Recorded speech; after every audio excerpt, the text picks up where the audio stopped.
Hello everyone and welcome to this very first post-technical playtest impression video of Scavengers. We are not allowed to use recorded in-game footage or screenshots from the playtest, but we can use some B-roll footage provided by the devs for us to use in videos to talk about Scavengers. If you don't know about Scavengers yet, it's an upcoming free-to-play PvE VP third-person hero shooter game developed by Midwinter. It's 20 teams of 3 players each dropped on a battlefield, and each team is tasked to collect as many data points as possible, either from data nodes or by stealing them from other players after killing them. And be the team with the highest amount of data before the storm covers the entire map and the evac ship leaves the planet. Now there can be more than one team alive at the end, but there can only be one team securing the first place. So this was the second playtest for me. The team has definitely taken a lot of our feedback in consideration and worked on a lot of things that were directly related to the suggestions and concerns the community had expressed either on Discord or via the in-game survey during the previous test. And I think the two main changes that generated a lot of discussions within the community were the new progression system, especially the crafting, and the changes made to the TTK and the impact they had on the PvP.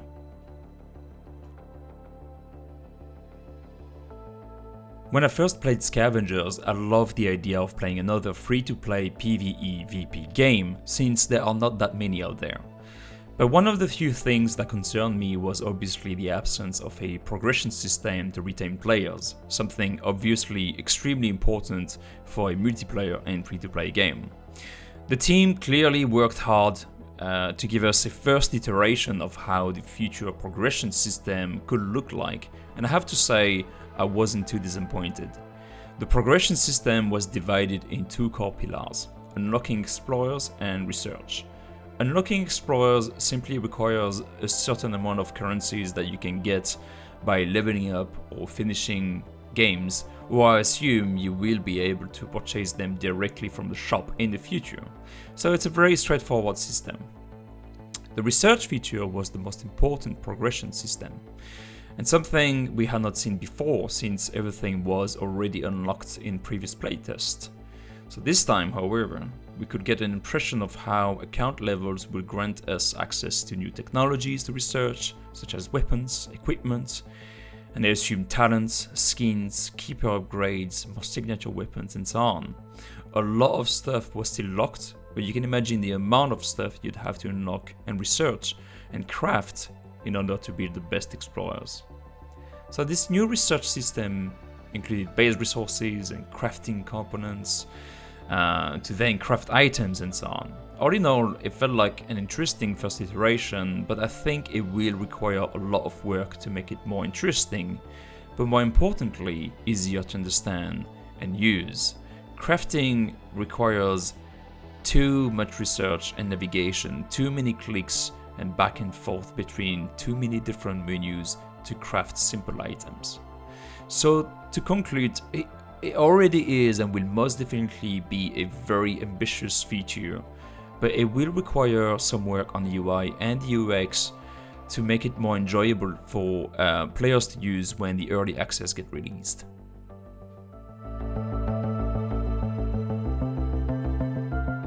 Another interesting feature that was added with this playtest was the in-game shop, where we could purchase a couple of skins, XP posters, explorers as well. Hopefully, the early access version will come out with a more advanced version, obviously, of the store, with more cosmetics to purchase, and even a season pass would be great. I also hope the team will be thinking about the live ops system for the game, since I believe it will be extremely important to run events on a regular basis to retain players and keep us busy. I don't expect huge seasonal events like Halloween and Christmas right away, but I'm more interested in regular midweeks and weekend events with specific challenges and tasks. Think daily and weekly quests. Now, let's move on to the TTK topic, since I think it has divided the player base quite a lot during this latest playtest. Previously, the TTK felt very long, so the dev team decided to decrease the TTK by decreasing the explorer's health, the shield, and increasing the weapon projectile velocity, according to the patch notes. All of these changes have made PvP an extremely reliable tactic to get data compared to PvE, which doesn't really make sense for a PvE VP game, in my opinion. And before you tell me I shouldn't play a PvP game, if I don't like it, let me be clear about one thing: I love PvP games. I couldn't play a game like Scavengers with PvE only, I would get bored. But Scavengers is not just a PvP game, it's a PvE VP, and a lot of the audience comes from communities like The Cycle, who are looking for a game that delivers the best PvE VP experience. If I wanted to play a PvP game, I would play something like Warzone or PUBG. So the argument of don't play a PvP game if you don't like it is not really valid here, because I'm not after a PvP game, I'm after a PvE VP game. Anyway, moving on. So why has the recent TTK balancing made PvP a bit of a pleasant experience during this recent playtest?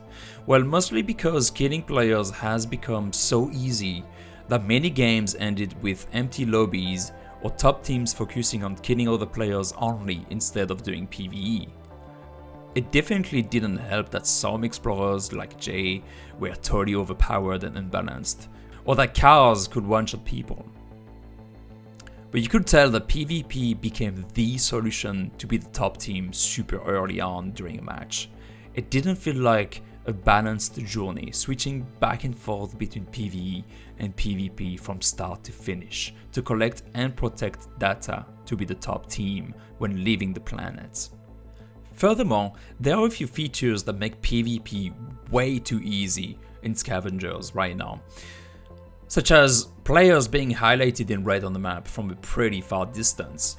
It really is easy to find other players, and since it's easy to kill them, it's almost better to focus on chasing other players instead of collecting data, and that's where there might be a problem. It's almost as if you could imagine Scavengers without the PvE features of collecting data, but instead you get a fixed amount of points every time you kill another player or team, and that's pretty much what a lot of people experienced in the recent playtest, I think. It felt more like a PvP focused battle royale game and less of a PvE VP game. I would be curious to see the data, but I wouldn't be surprised if the win-loss ratio is not quite what it used to be.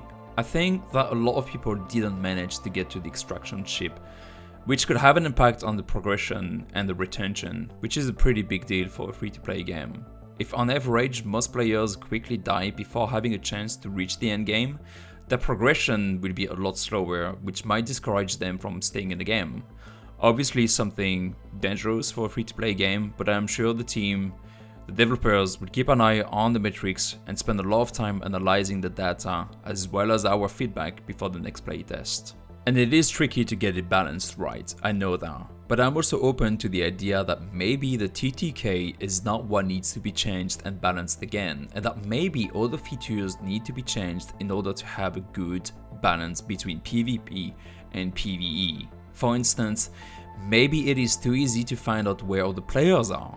Games like PUBG don't make it that easy for you to find where all the players are on the map directly, when in Scavengers, it's super easy to find out where everyone is. So there is no interesting consequences for killing a lot of players like we have seen in games like The Cycle, where killing other teams had to be done in a very strategic way. For instance, you would get a bounty on your head for killing too many players, and if you got killed, other players would get data. That was pretty cool. In Scavengers, bounties are there, they exist, but they are based on how many data points you are carrying at the time. So as soon as you have too many data on you, you would become this massive target, telling everyone to kill you until you found an uplink, uploaded the data, and somehow managed to survive while defending yourself against monsters and players. So maybe that needs to be changed as well. Or maybe there are just not enough uplink on the map, I don't know. But that would be interesting as well. Maybe that could be an option for us to actually craft an uplink. Something hard to research, expensive to craft, but extremely useful. I'm not sure if the TTK we had in the playtest before last was right either, since a lot of people complained that it was too long. But I'm confident that something needs to be changed again to make PvP dominate a lot less over PvE and keep Scavengers a PvE VP game as it is being advertised to its core audience. To conclude, I still had an amazing time playing Scavengers. It took me a little bit longer than expected to get back into the game and enjoy it, but I really had fun playing on the second, third and fourth days of the playtest, and I cannot wait for Scavengers to hit early access. The team still has a lot to work on, but I'm confident they will deliver an amazing game given how hard they have worked on this latest playtest and the amount of improvements and new features as well that they managed to put in the build between two playtests. And I cannot wait for them to look at the data of the playtest, compare it with the previous ones and make new iterations for the next one. In the end, Scavengers is going to be a live game. Improvements, tweaks and radical changes to the meta are to be expected before and even after the release of the game. It's how you keep such games interesting in the long run, and even the biggest hero-based games out there like Dota, League of Legends, Paladins and Overwatch get the same treatment. But the most important to me is to know that Scavengers won't turn into a full-on PvP battle royale game. The core pillar of this project is a well-balanced PvE VP, not PvE only and not PvP only. And before ending this, I want to thank both Midwinter and the community team from the publisher for working hard over the weekend to support the playtest. I think it's fair to say that most people had fun. People who experienced technical issues got an answer rather quickly on the Discord or via email from the community team. So again, thank you very much for that. So let me know what you think about the different points I mentioned in this video. I'm interested to know how you experienced Scavengers in the latest playtest. Did you like it? Did you dislike it? Did you have any issues? Let me know in the comments below. I'm really curious to know what you think about the game so far. And I hope you enjoyed this video as well, and if you did, consider leaving a like and to subscribe to support the Broad Foundation channel and never miss future videos. We are going through a bit of a revamp with the channel, and we will focus a lot more on hero shooter games instead of survival games moving forward.